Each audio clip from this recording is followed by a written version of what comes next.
TP numéro 1, et c'est Proctor. Donc, chaque groupe doit spécifier on a utilisé l'énergie Proctor normale ou modifiée. Donc, à ce que je me rappelle, groupe 1, il a fait avec l'énergie normale et l'autre avec l'énergie modifiée. Pour ce tableau de mesure, les valeurs sont déjà retirées pendant la séance. Je crois qu'on a fait 4 mesures ou 5. Pour les valeurs de la teneur en eau réelle, donc ce sont des valeurs obtenues après séchage à l'étuve. Donc, je vais revenir un peu sur la manipulation. Normalement, après tout calcul fait, on va tracer la courbe ρD en fonction de W. En fait, ρD, c'est la masse volumique sèche et W, c'est la teneur en eau. Donc, c'est ça l'allure de la courbe. Donc, le but, c'est de déterminer la quantité d'eau optimale et ρD max. Bon, donc, pour la préparation du sol, c'est bon. Et pour la question sur SR, c'est ça. Donc, normalement, ici, c'est recommandé de tracer les deux courbes de saturation, SR égale 100% et SR égale 80%. Ici, pour la valeur de G, donc s'il n'est pas donné, vous la prenez, G est égal à 2,7. Ben. Donc, ce qui est demandé ici, c'est de tracer les deux courbes. ρD est égal F de la teneur en eau pour SR égale 100%. Et ρD égale F de la teneur en eau pour SR égale 80%, tout en appliquant la formule ρD égale SR ρ S sur SR plus W fois G. Donc, pour cela, vous devez faire, vous devez ajouter deux autres tableaux, bon, après le calcul de W et ρD, deux autres lignes qui contiennent les valeurs de ρD pour une teneur en saturation 100%, et pour une teneur en saturation 80%. Donc, SR égale 100%, tu mets ici 1. SR égale 80%, tu mets ici 0,8.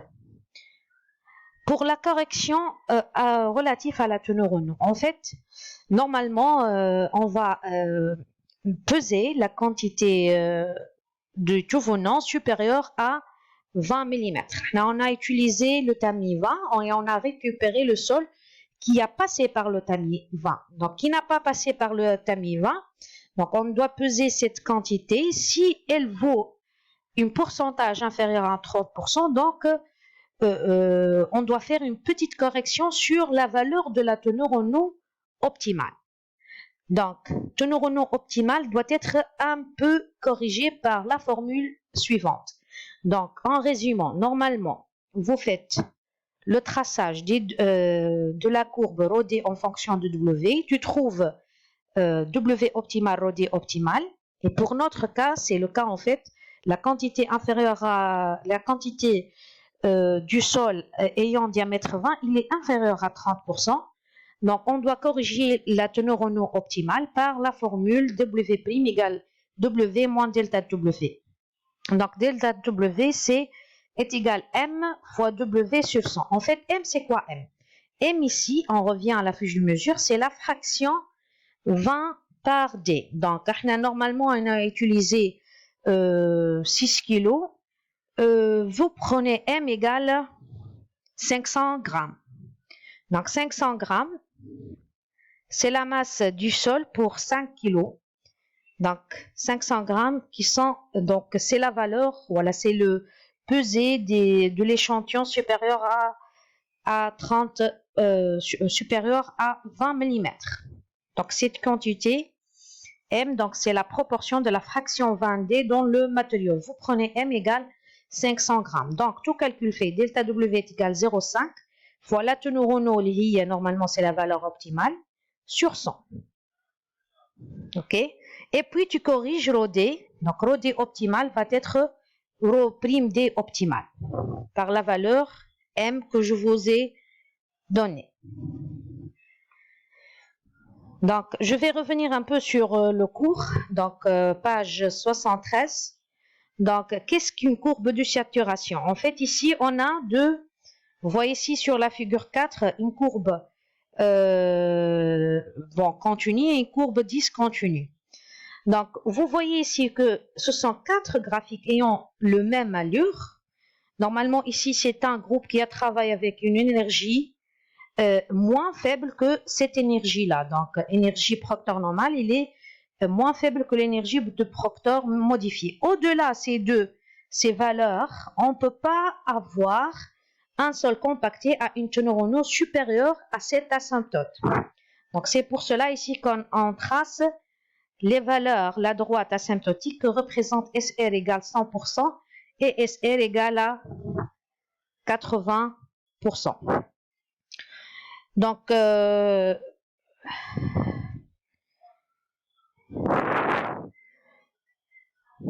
je vous présente ici un petit exemple. Donc, comment tu vas ajouter les deux lignes. J'attends que le fichier s'ouvre.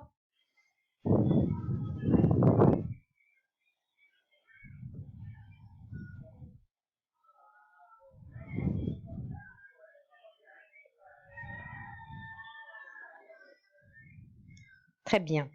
Donc ici, ça c'est l'ancien, c'est examen 2019. Donc on a demandé les étudiants.